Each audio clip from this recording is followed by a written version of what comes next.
Fuimos llamados a ser equipados para transformar. Sí, porque quizás alguien dijo en una oportunidad: Pedro no tenía nada. Él dijo: no tengo plata ni oro. Discúlpame, Pedro tenía el diseño.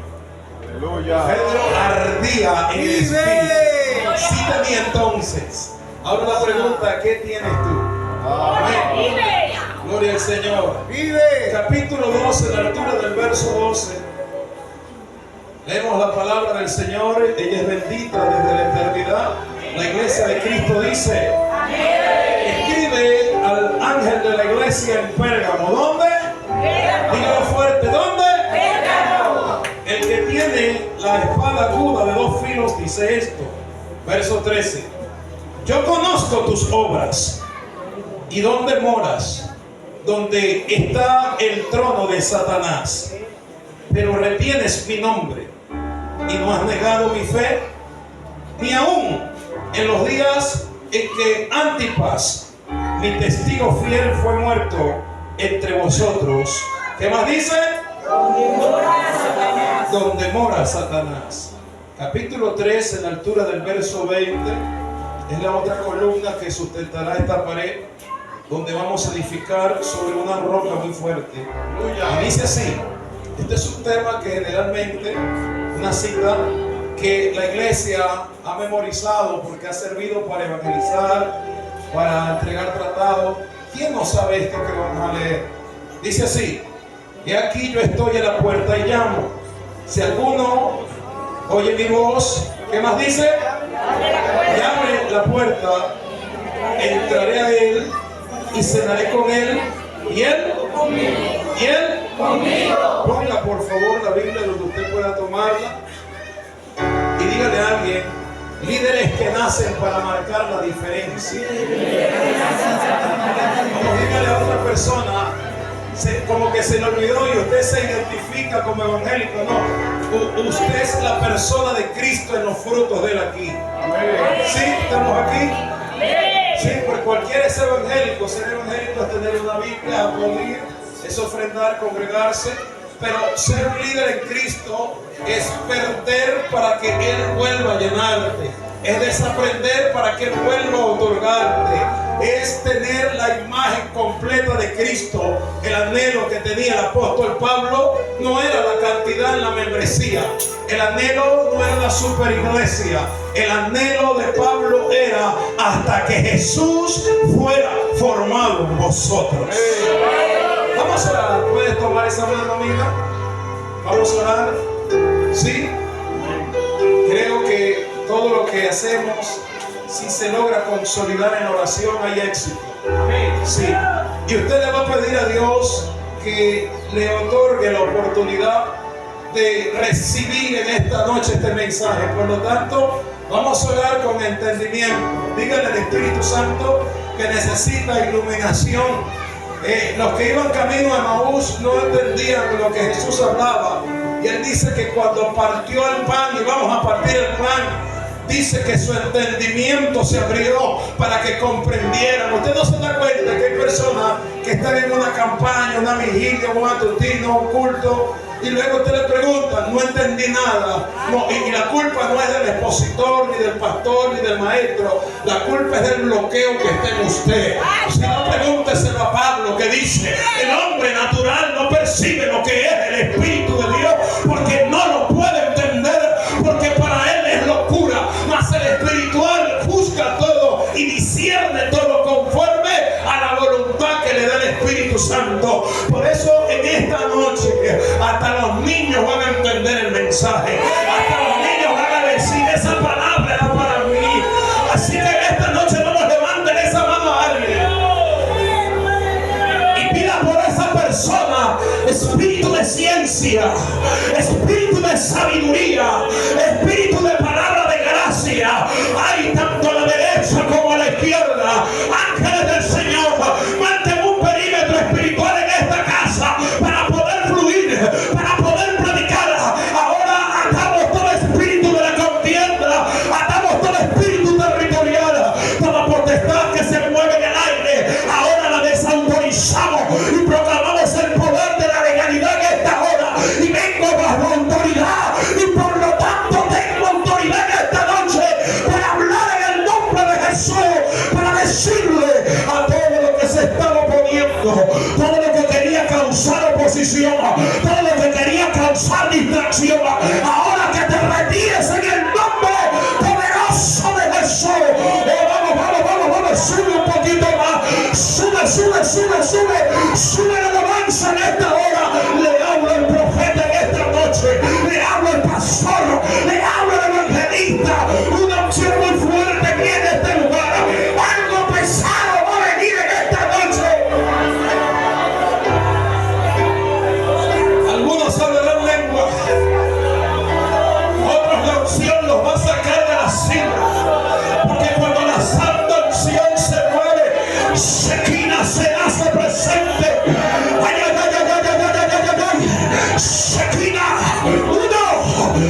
declina ven en esta hora.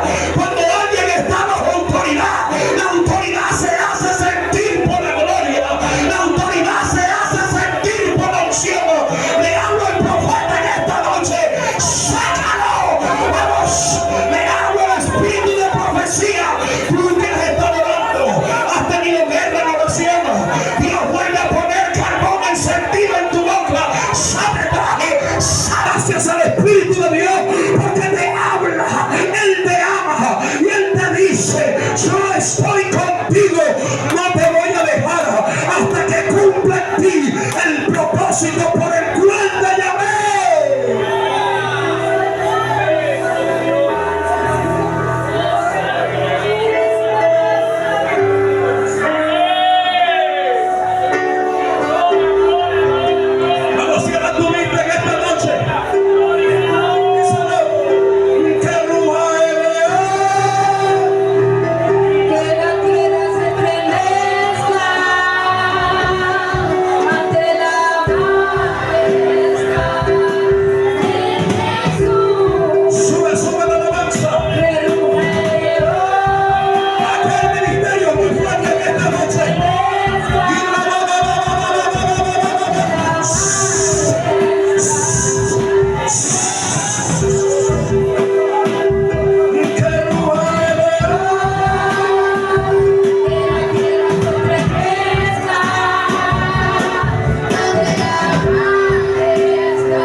Y diga conmigo esto: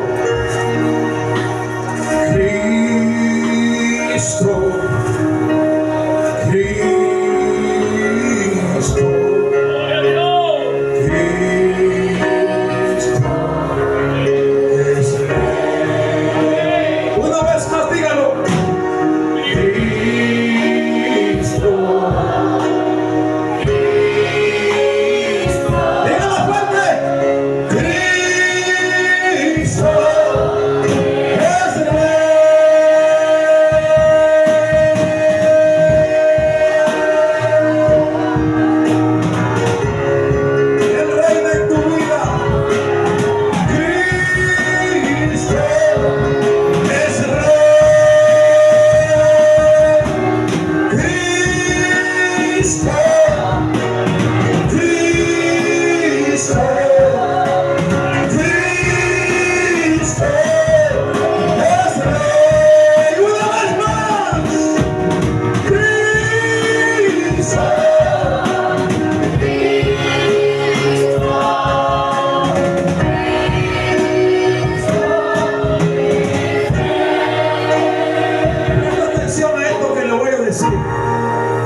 Año 1970 se restaura en Latinoamérica uno de los ministerios que aparecen en Efesios 4:11, y es el ministerio evangelístico. Gille Ávila llega a esta frontera para hablar como misionero de lo que era el lenguaje para tomar a las almas enfocado en el camino del arrepentimiento y la salvación. Año 1980 y año 1990 se levanta la voz profética a través del reverendo y profeta, este hombre que actualmente impactó Latinoamérica como Jorge Raskin, enfocado en restituir la voz de Dios genuina, diciendo: así dice Jehová para las naciones. Año 2000, año 2010, se restituye nuevamente lo que fue el enfoque educativo, levantando nuevamente el pilar de la enseñanza en Latinoamérica, y luego consolidar institutos en mención de teología para formar, equipar y adiestrar a pastores, a evangelistas y a maestros a fin de perfeccionarlo en el conocimiento de las escrituras. Año 2015 hasta el año 2020 se restituye la consolidación de las iglesias a través de una nueva generación de pastores. Año 2023 culmina ahora con una de las hazañas que quizás en un momento pensábamos que no iba a aparecer, pero se hizo sentir fuertemente hasta el final del 2023 hasta esta fecha, que fue la consolidación del nombre apostólico, donde empezó a aparecer este nombre que se encontraba oculto entre nuestro lenguaje. Y quizás esto para usted le suene extraño, pero Efesios 4:11 dice que a unos constituyó apóstoles, a otros profetas, a otros evangelistas, y termina con la fusión de dos personas, hablando del maestro y enfocado con el pastorado. Yo le tengo noticia: lo evangelístico se constituyó en este país cuando se metió Gigi Ávila. Lo profético se constituyó en este país cuando vino Jorge Raskin. La formación en mención de educación con el maestro cuando llegaron los institutos de teología. El pastorado cuando empezaron el crecimiento a nivel de células y casas de hogar para levantar iglesias madres más iglesias hijas.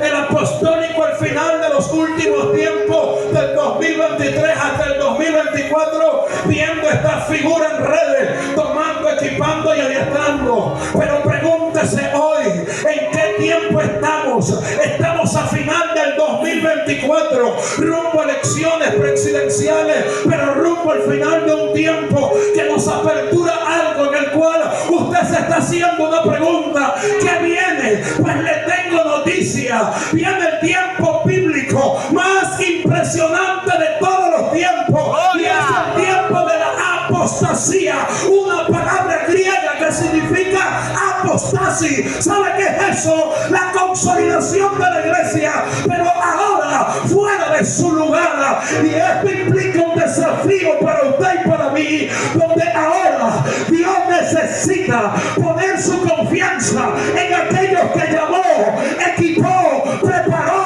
y envió, para decir: estoy llamando a un líder que nace para marcar la diferencia. Diga conmigo: líderes que nacen para marcar la diferencia. Mateo, Marcos, Lucas y Juan se conoce como evangelios o buenas nuevas de salvación. Cada uno de ellos tiene un llamado en particular. Mateo era conocido como recaudador de impuestos. Diga conmigo: contador. El hombre conoce de números. El hombre estudió genealogías y matemáticas. Y cuando en su biografía él quiere presentar la historia del mensaje que salva, empieza a hablar de cosas extrañas que para usted no tienen sentido, pero sí tienen sentido cuando viene la revelación. En el capítulo 1, Mateo escribe diciendo así: esta es la genealogía de Jesucristo, y empieza a hablar desde Abraham hasta terminar con José. Una sola frecuencia. Marcos es pecador, y Marcos tiene algo en especial. que en su biografía el doctor Marcos empieza a hablar acerca de lo que fue el bautismo de Jesús por mano de Juan. Usted conoce también eso. Lucas es distinto. Lucas no es apóstol de Jesús. Aunque usted vea que aparece ahí, él no, él es discípulo del apóstol Pablo. Y Lucas empieza a escribir a un tal Teófilo, recopilando la información de acontecimientos que para él fue de gran importancia. Y el doctor Lucas empieza a decirle acerca de lo que él conoce en su mención de lo que es la rama de la ciencia de la medicina. Él dice: yo voy a describir a Jesús desde el punto de vista de su nacimiento. Jesús habló de la esterilidad de Zacarías y de su esposa Elizabeth. Lucas habla acerca de que vino un ángel a traer una promesa. Lucas luego se enfoca en María.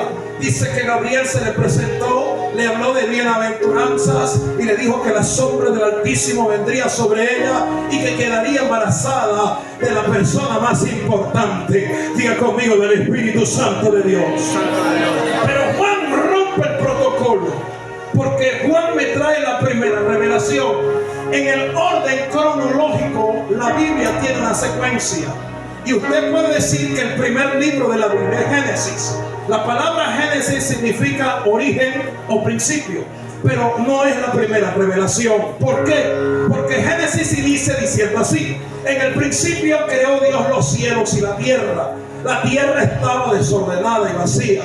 En Génesis usted va a ver agua, va a haber tiniebla, va a haber luna y va a haber sol, y va a haber vegetación y animales. Pero esa no es la primera revelación, discúlpeme. La primera revelación me la da el Señor Juan. ¿Quién es Juan? Alguien ordinario que fue llamado, equipado, transformado y enviado. Juan es extraño. Él escribe un evangelio que dice así: Evangelio según San Juan. Escribe la primera carta de Juan, segunda carta de Juan, tercera carta de Juan. Ahora se le mete Dios por dentro y escribe el Apocalipsis. Juan tiene una mente impresionante. La mente de Juan está por encima de la de Mateo. La revelación de Juan está por encima de la revelación de Lucas. La revelación de Juan está por encima de Marco. Y Juan dice: le voy a decir a ustedes que Moisés en Génesis escribió de mata, pero yo le traigo el verbo. Por lo tanto, yo no voy a hablar de Génesis como agua y sol. En el principio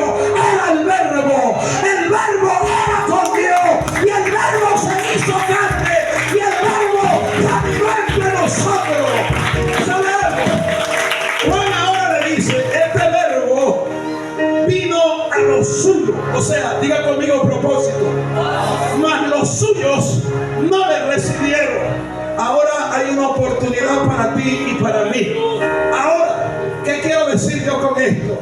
Juan, al escribir el Apocalipsis, me dice algo que para mí rompe un conocimiento que tradicionalmente se convirtió en mí en verdad. Levante su mano derecha porque quiero que diga esto conmigo, por favor. Diga esto: una enseñanza que permanece en el tiempo se convierte en verdad para aquel que continuamente la oye, y se convierte en un bloque duro de cargar cuando choca con la revelación. Ahora la pregunta: ¿cuántas cosas para ti son verdad, pero no los puedes confirmar con la palabra? Porque verdad no es lo que se afirma, verdad es lo que usted logra sustentar con una evidencia. Aleluya.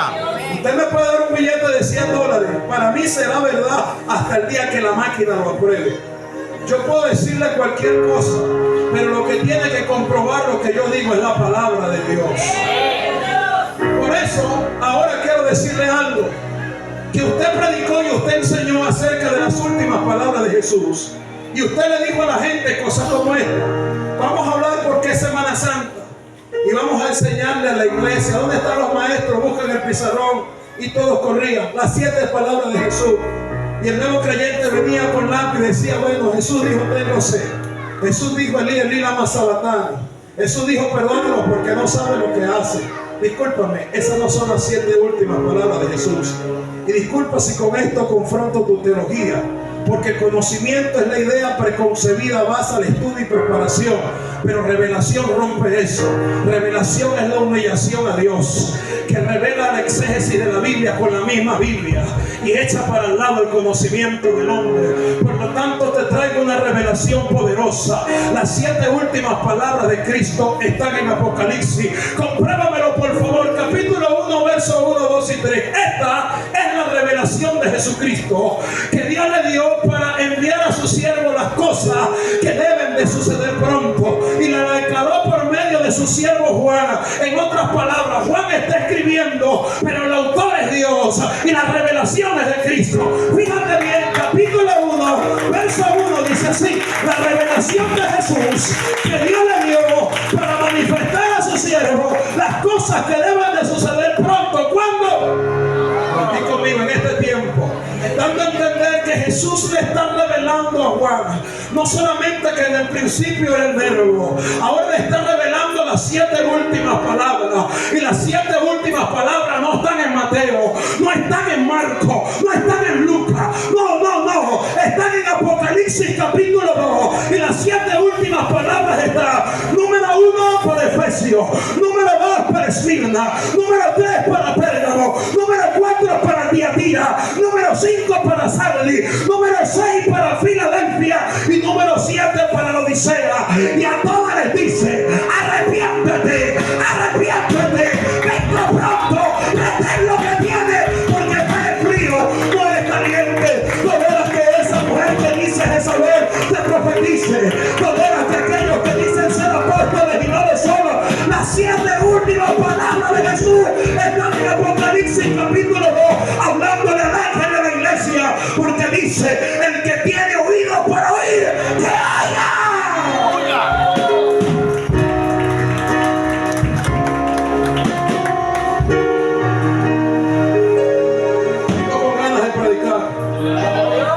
Estaba en una teleconferencia de las 2 de la tarde con mi esposa y un equipo de casi 100 pastores, con David Corfi de Estados Unidos, y es una temática que habla pastoreo de pastores. Usted no se da cuenta que muchos dicen: hermano, ¿qué es la disciplina? Y uno le explica qué es la disciplina, pero hay una pregunta que vale $1.000.000. Cuando el nuevo creyente dice: y cuando el pastor falla, ¿quién lo disciplina a él? ¡El ruja de león! Y no quiero hacer. Voy a cambiar porque en estos seminarios nos desarmamos, ¿cierto, mi hermano? Impresionante. Este hombre escrito acerca del liderazgo, impresionante. Le dije: wow, pongan la Biblia para arrepentirme otra vez. Yo pensaba que la idea era recolectar membresía. Me equivoqué. Cristo dijo: hacer discípulos. Él no habló de membresía. De membresía escuchó usted y lo hace usted porque fue lo que tradicionalmente aprendió. Y a la membresía le llamó oveja, pero Jesús nunca dijo eso. Dijo: hacer discípulos. Y un discípulo es formar, equipar, ayudar, mentorear. Donde hay 2 maneras. Cuando tú te quiebras, vas a Dios, pero cuando se bloquea en tu mente, porque cuando un líder está en crisis, está bloqueado. No puede escuchar a Dios en crisis. Si no, pregúntaselo a Pedro. Cristo está en su barca y el hombre está pensando en peces, porque estaba en crisis. La respuesta es: cuando tú estás en crisis, que no puedes escuchar a Dios, ve donde tu cobertura. ¿Por qué digo esto? Porque hablar de liderazgo es hablar de un personaje que aparece bajo perfil en el lenguaje de los predicadores de hoy. Hablar de liderazgo es identificar a quien vamos a nombrarlo, a Moisés. Hablar de liderazgo es hablar de David. Hablar de liderazgo es hablar de estos hombres que resaltaron en Hebreos capítulo 11, profetas como Habacuc, Isaías, Amós, Jeremías. Y usted identifica rápidamente un líder en la Biblia, pero es fácil. ¿Sabe por qué?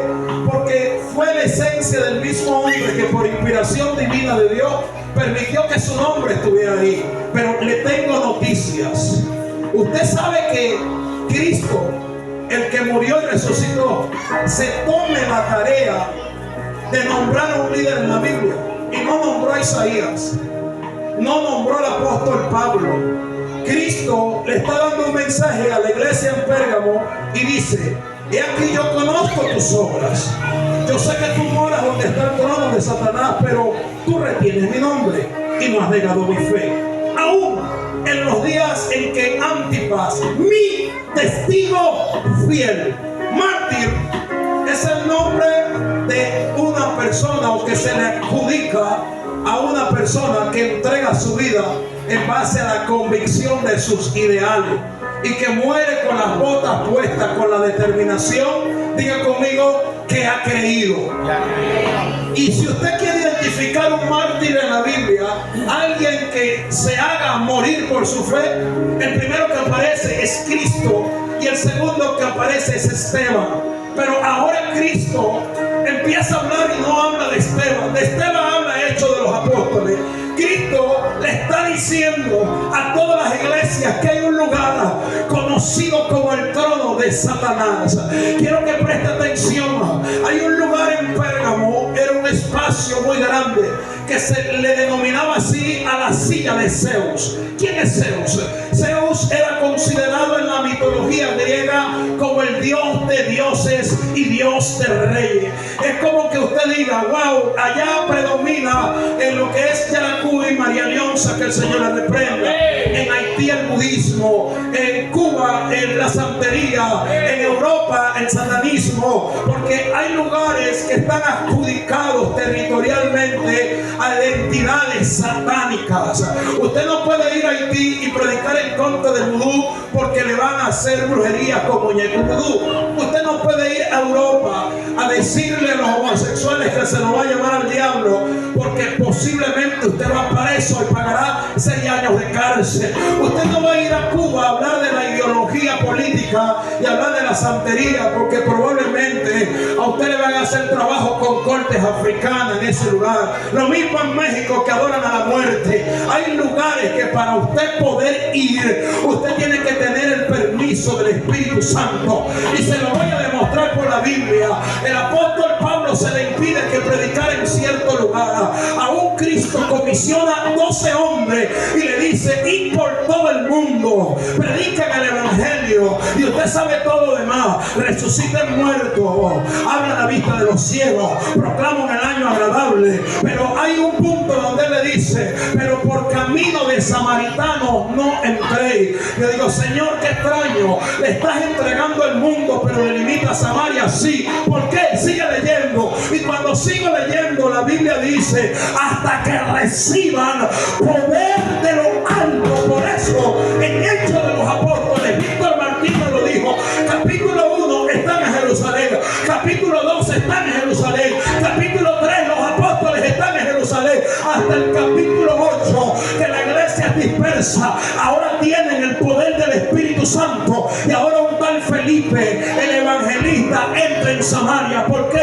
Porque Samaria había una noción de brujería. Dice la Biblia que había un hombre llamado Simón el Mago que con sus artes mágicas se hacía pasar por un grande. En Samaria la Biblia habla en el rey que estaba allá, un rey llamado Onri. Onri es la condición de división. Él era un general. Él se apoderó de un monte llamado Semed y le puso por nombre este monte Samaria.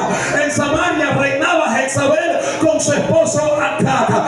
En Samaria había una mujer que tenía 5 maridos, y el que ahora tenía no era de ella, dando a entender que Samaria era una figura retórica que identificaba satanismo, maldad, inmundicia, y los ministros de Dios no podían ir a Samaria si el Espíritu Santo no ardía en su vida. ¿Qué le quiero decir yo a ustedes con esto? En Pérgamo hay un lugar especial conocido como el trono de Zeus, donde las autoridades tenían un solo decreto: cualquiera que subiera a Pérgamo a proclamar cualquier doctrina, había un solo precio, y el precio era morir calcinado en el toro de Falaris.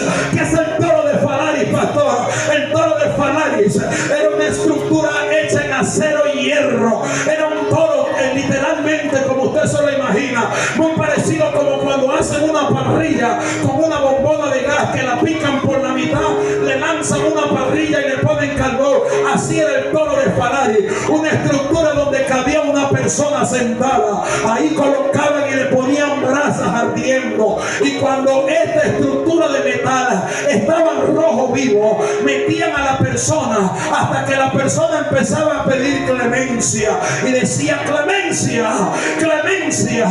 Cuando el emperador abría otra vez la escotilla, le decía a la persona: niega la fe de lo que tú estabas proclamando y declara que Zeus es el trono del rey de reyes y del señor de señores. Hay un trasfondo histórico muy poderoso para esto, porque quizás usted lo leyó y usted dice: wow, qué cosa extraña. La Biblia dice que en Pérgamo hay un lugar conocido como el trono de Satanás, y habla de un tal Antipas que fue el testigo fiel, y usted no le dio sentido a la historia hasta ahora. Lo que le quiero decir a través de la voz que me envía el Espíritu Santo es que Antipas es la figura del liderazgo en la iglesia del tiempo pasado, en la iglesia del tiempo presente y en la iglesia del tiempo futuro. Predicador, ¿cómo usted se atreve a decir esto? Apocalipsis capítulo 1, versos 18 y 19 dice: Juana, escribe lo que tú has visto. Lo que Dios le estaba diciendo era lo siguiente: Juana,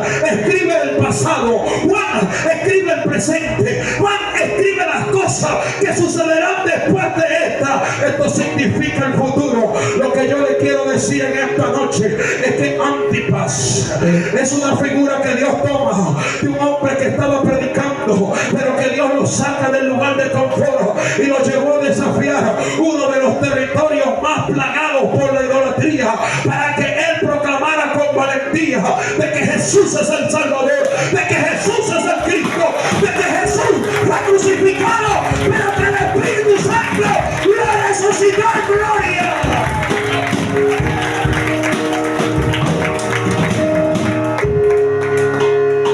La estructura no dice que Antipas funda iglesia aquí. La estructura no dice que hizo nuevos membresías. La estructura dice que lo mataron. Y Jesús, en vez de dar testimonio de Isaías, del apóstol Pablo, de Nehemías, de David, Jesús dijo: Antipas es mi testigo fiel. Lo que Jesús está diciendo es que, mira, Pérgamo y la silla de Zeus era un lugar inquebrantable. Era un sitio donde cualquiera que se atreviera a abrir la boca en el nombre de Jesús, su ofrenda era la muerte. Usted y yo estamos cómodos actualmente ahorita, porque usted todavía le puede decir pecador a alguien en su cara, porque todavía no han llegado los tiempos de Juan el Bautista, donde el día que usted le diga pecador a alguien le cortan a usted la cabeza. Estamos suaves. Hoy todavía usted le puede decir al brujo que se arrepienta. Hoy todavía usted puede decir en la calle: te ato, te reprendo, te lanzo, los políticos, y no le pasa nada. Pero ¿sabe algo? Vendrá un tiempo que se va a probar su fe, así como el COVID nos probó la fe para congregarnos. Donde ese día fuimos más fieles a las autoridades gubernamentales y dejar de congregarnos que a la fe que un día modelamos, que Dios sana, que Dios toca, que Dios aquello. Ese día usted se dio cuenta de la gran verdad, que la iglesia que tenían 100 gente se quedaron con 10. ¿Sabe cuál es la verdad? Nunca fue 100, siempre fueron los 10 que se quedaron en pie de Dios.